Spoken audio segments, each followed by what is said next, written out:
माननीय खासदार डॉक्टर अमोलजी कोल्हे सरांना विनंती आहे आपण यावं, उपस्थितांशी संवाद साधावा. निफाडकरांच्या वतीने एकदा जोरदार टाळ्या.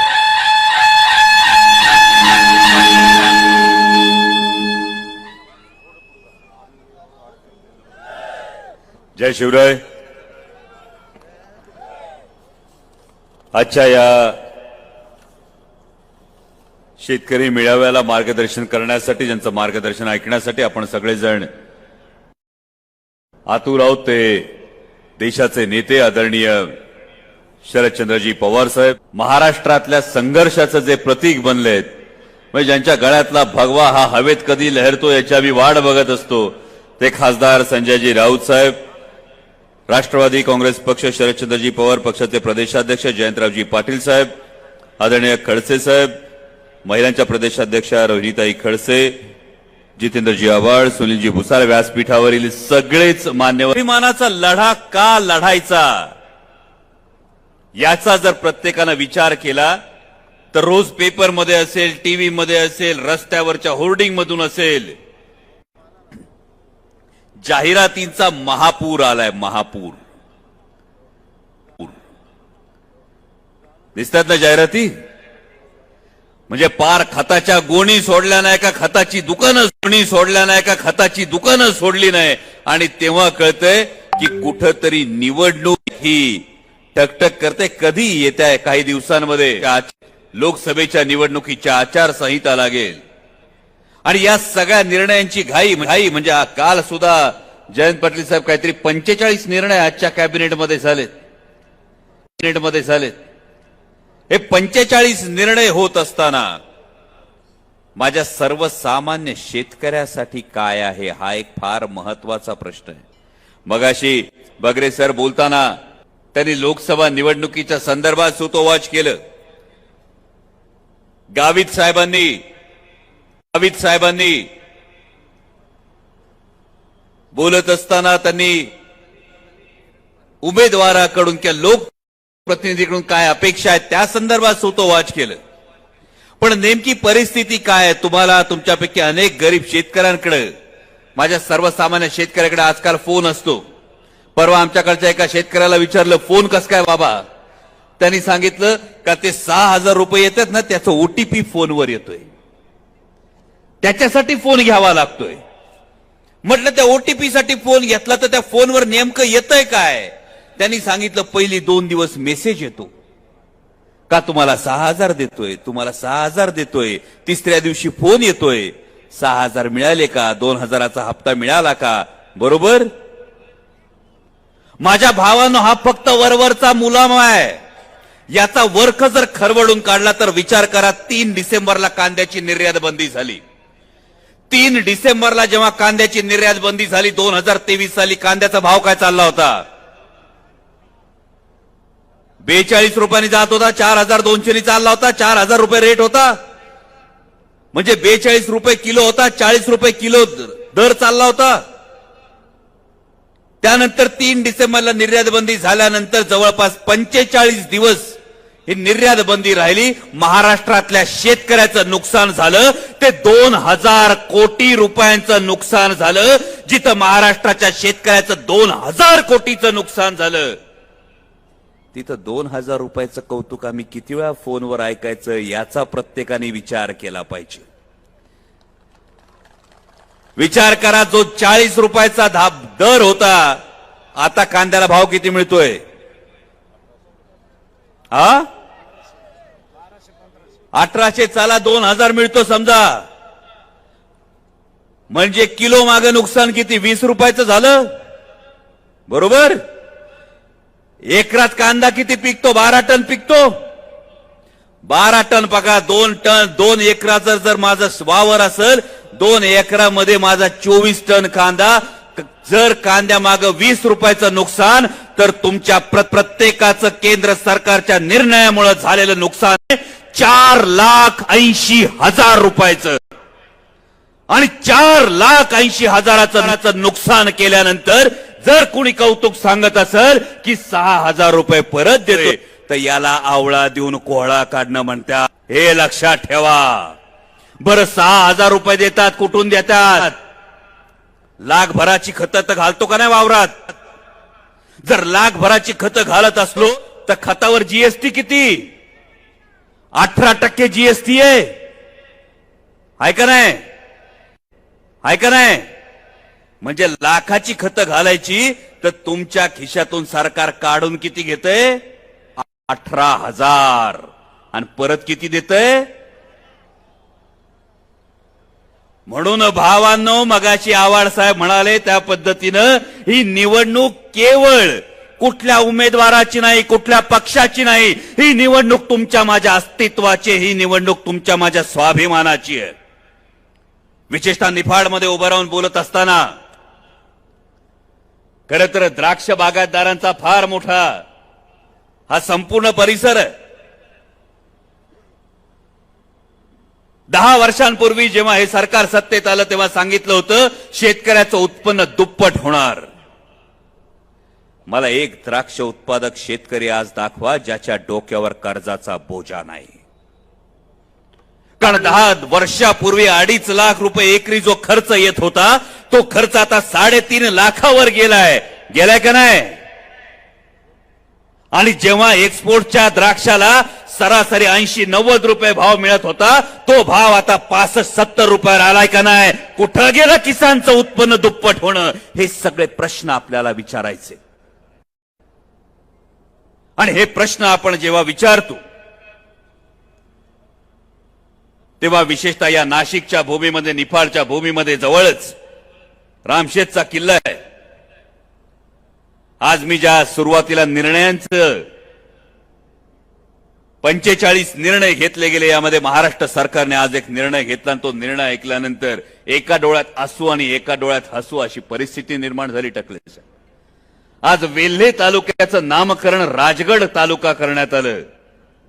नक्कीच अभिमान आहे, प्रत्येक शिवभक्ताला हा अभिमान वाटेल अशीच गोष्ट आहे की छत्रपती शिवाजी महाराजांच्या पहिल्या राजधानीचं नाव या तालुक्याला दिलं. तसे पुरावे होते आणि आमच्या नेत्या खासदार सुप्रियाताई सुळे यांनी याचा सातत्यानं पाठपुरावा केला होता.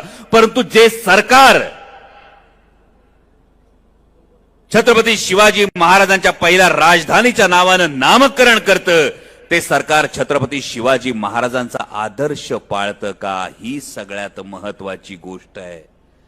कारण शेतकऱ्याच्या भाजीच्या देठाला हात लागू देऊ नका, ही जी छत्रपती शिवाजी महाराजांची शिकवण होती, या शिकवणीनुसार आत्ताच्या 1 फूल 2 डाऊटफुलच्या सरकारनं एकदाही आमच्या कांदा उत्पादक शेतकऱ्याचा प्रश्न मांडला नाही. मगाशी जेपी बोलत होते, गावित साहेब बोलत असताना गावित साहेबांनी जी अपेक्षा व्यक्त केली, ही कांद्याचा प्रश्न असेल, हा शेतमालाच्या बाजारभावाचा प्रश्न असेल. देशाच्या लोकसभेमध्ये महाराष्ट्रातले 48 खासदार निवडून जातात आणि या 48 पैकी 39 खासदार हे महायुतीचे आहेत. 39 खासदार. या 39 खासदारांपैकी एक खासदार दाखवा ज्याने कांद्याची जेव्हा निर्यात बंदी झाली तेव्हा संसदेमध्ये गर्जना केली. या 39 पैकी एक खासदार दाखवा ज्याने महाराष्ट्रातले उद्योगधंदे पळून नेले जात होते तेव्हा तोंड उघडलं. आणि म्हणून आता प्रश्न विचारण्याची वेळ आली आहे की संसदेमध्ये दिल्लीतून गुबुगुबू वाजल्यानंतर माना डोलवणारे नंदी बैल पाठवायचे की महाराष्ट्राच्या हितासाठी गरजणारे वाघ पाठवायचे, हे आता तुम्ही ठरवायचं. मगाशी आव्हाड साहेबांनी एक उल्लेख केला, विशेषतः महाराष्ट्रामध्ये आणि या नाशिकच्या भूमीमध्ये उभं राहून बोलत असताना जवळच किल्ले रामशेज आहे. राऊत साहेब गेले काही वर्ष महाराष्ट्र बघतोय की जुन्या काळी पाटील साहेब जेव्हा वतन खालसा होणार असेल तेव्हा भले भले सरदार टीके ढेर व्हायचे. आठवतंय? या शहाचं आक्रमण आलं, त्या आदिलशहाचं आक्रमण आलं, मुघल शहाचं आक्रमण आलं. वतन जाऊ नये म्हणून बाजू बदलली जायची. आणि याच नाशिकच्या भूमीमध्ये किल्ले रामशेज उभा आहे, जवळपास 40 मिनिटाच्या अंतरावर आहे. या किल्ले रामशेजला घेण्यासाठी जेव्हा औरंगजेबाचा सरदार आला तेव्हा त्यांनी सांगितलं, हे सकाळी जातो, दुपारी किल्ल्यावर तोफांची आतिषबाजी करतो आणि संध्याकाळी तुमच्या तंबूत येऊन सोबत आपण खाना घेऊ. त्या किल्ल्यावरच्या किल्लेदाराचं नाव सुद्धा आज कोणी सांगू शकत नाही, पण हा सर्वसामान्य किल्लेदार या मातीतला होता, ज्या किल्लेदारानं तब्बल 6.5 वर्ष रामशेज लढवला, 6.5 वर्ष औरंगजेबाच्या बलाढ्य सैन्यासमोर लढवला. ही प्रेरणा या मातीतली आहे. त्यामुळे वतनदार वतन खालचा होण्याच्या भीतीनं कुठेही गेले असतील तरी सर्वसामान्य मावळ्याची चिकाटी या मातीत आहे आणि ही चिकाटी आपल्याला येणाऱ्या काळात दाखवायची. कारण गेल्या काही वर्षात महाराष्ट्रानं बघितलं, 2 सिंह होते. हे सिंह जेव्हा जंगलात राहत होते ना, तेव्हा ते डरकाळ्या फोडत होते. हे सिंह जेव्हा जंगलात राहायचे तेव्हा ते डरकाळ्या फोडायचे. बरं, जंगल आपलं, सिंह आपलाच. त्यामुळे डरकाळी फोडली का सगळे ऐकायचे. एक दिवस सिंहाला काय झालं कळलं नाही. आता काय झालं तुम्हाला कदाचित माहित असेल, पण सिंहाने ठरवलं आता जंगल बाज झालं, आता सर्कशीत जाऊ. म्हणून 2 कुठली सर्कस म्हटले, मी काहीच बोललो नाही, हे बोलतायत. 2 सिंह जंगलाला कंटाळले म्हणून सर्कशीत गेले. त्यांना विचारलं सर्कस कुठली कुठली. त्या सर्कशीत 2 सिंह गेले. ते म्हणतायत ईडी नावाची काहीतरी सर्कस आहे. या सर्कशीत 2 सिंह गेले, पण सवयीप्रमाणे आधी सारखीच डरकाळी फोडायला लागले. गेल्या काही दिवसात तुम्ही वर्तमानपत्रात वाचत असाल, एका गुजराती रिंग मास्टरने हंटर वाजवला. त्या सरशी पहिली डरकाळी फोडणारा म्हटला 18 नको 13 दिल्या तरी बास. दुसरा म्हटला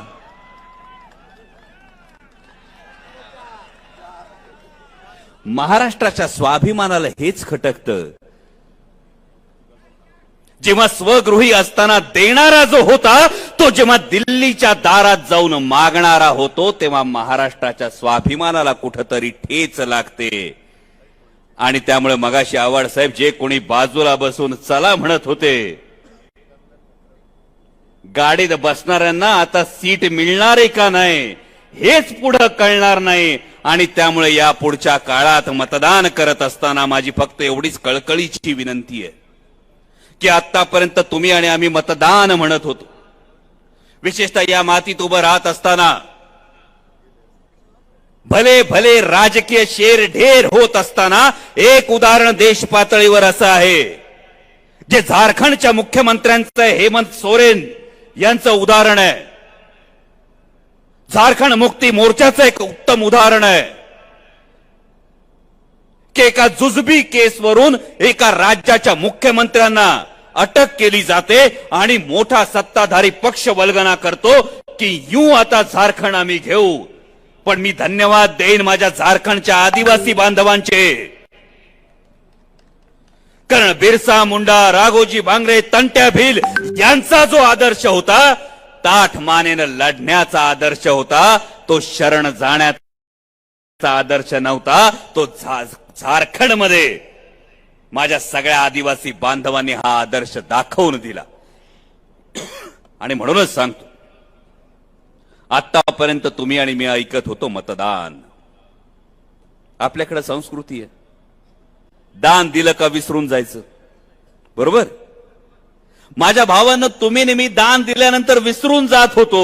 त्यामुळे ज्यांना मतदान दिलं होतं, ज्यांना मतदान केलं होतं, त्यांनी तुम्हाला गृहीत धरायला सुरुवात केली. ज्या माणसाकडे बघून तुम्ही मतदान केलं होतं, ज्या माणसाकडे बघून तुम्ही निवडून दिलं होतं, त्यांची साथ सोडून माणसं दुसरीकडे जायला लागली. त्यामुळे यावेळी मतदान फक्त नाही, तर हा जसा अधिकार आहे तशीच ती जबाबदारी, हे लक्षात ठेवा.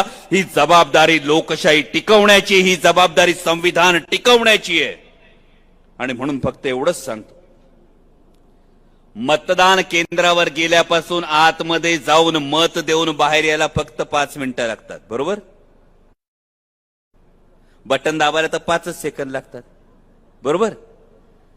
फक्त फक्त 5 मिनिटं लागणार आहेत मतदान केंद्रापासून जाऊन आतमध्ये जाऊन मत टाकून परत यायला. पण या 5 मिनिटात एकदा फक्त स्वतःला विचारा की माझ्या कांद्याच्या भावाचा मातीमोल करण्याचं पाप कोणी केलं? माझ्या सर्वसामान्य शेतकऱ्याच्या ताटात माती कालवण्याचं पाप कोणी केलं? माझ्या दुधाचे दर पाडण्याचं पाप कोणी केलं? माझ्या सर्वसामान्य तरुणाच्या नशिबातली नोकरी हिसकावून घेण्याचं पाप कोणी केलं? माझ्या देशाला धर्मात आणि जातीत वाटण्याचं पाप कोणी केलं? या सगळ्या प्रश्नांची उत्तरं विचारण्याचा तुमच्या हातातला वेळ आहे 5 मिनिट. आणि या 5 मिनिटात तुम्हाला जाब विचारायचा आहे या प्रत्येक गोष्टीचा. आणि तो जर जाब विचारला, तो योग्य पद्धतीने विचारला, तर एवढीच अपेक्षा करतो. शेवटचं वाक्य फक्त लक्षात ठेवा. माझ्या भावांनो, माझ्या देशासाठी, तुमच्या कच्च्या बच्चांच्या भविष्यासाठी, या देशाच्या स्वाभिमानासाठी आता बळकट हातांनी स्वाभिमानाची मशाल पेटवून विजयाची तुतारी फुंकायला विसरू नका. एवढंच तुम्हाला कळकळीचं सांगणं देतो आणि आपली रजा घेतो. धन्यवाद. जय शिवराय.